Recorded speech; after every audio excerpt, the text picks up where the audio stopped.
Megastar Chiranjeevi తండ్రి megastar నటించిన ఒక సినిమాలో నటించారని మీకు తెలుసా? మెగాస్టార్ చిరంజీవి తండ్రి కె వెంకట్రావు ఎక్సైజ్ ఇన్స్పెక్టర్గా చేసి రిటైర్ అయ్యారు.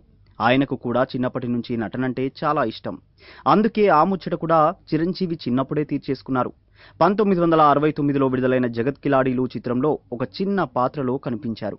ఆ తర్వాత మరికొన్ని చిత్రాల్లో చిన్న చిన్న పాత్రలు పోషించినా కుటుంబ బాధ్యతలతో సినిమాల వైపు మళ్లీ కన్నెత్తి చూడలేదు. అందుకే తన ఇష్టాన్ని తన కొడుకులో చూసుకోవాలని చిరంజీవిని సినిమాల వైపు వెళ్లేలా ప్రోత్సహించారు. చిరంజీవి సినీ రంగ ప్రవేశం చేశారు. సుప్రీం హీరోగా పేరు తెచ్చుకున్నారు. పుత్రోత్సాహంతో మురిసిపోయారు. అయితే కె వెంకట్రావు ఒక చిరంజీవి సినిమాలో ఒక సన్నివేశంలో నటించారని ఎవరికైనా తెలుసా? అది కూడా చాలా చిత్రంగా జరిగింది.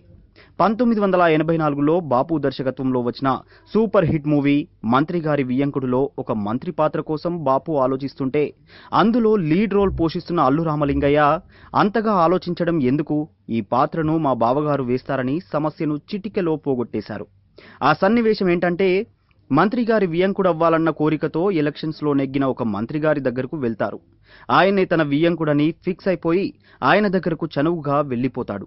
అల్లు రామలింగయ్య ఆయన దగ్గరకు వెళ్లేటప్పుడు బయట నేమ్ బోర్డ్ మీద కె వెంకట్రావు అని రాసి ఉంటుంది కూడా. అలా చిరంజీవితో కలిసి నటించలేకపోయినా చిరంజీవి సినిమాలో ఆయన తండ్రి నటించారన్న సంగతి బహుకొద్ది మందికే తెలుసు.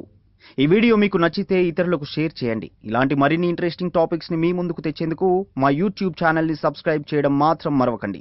Thanks for watching.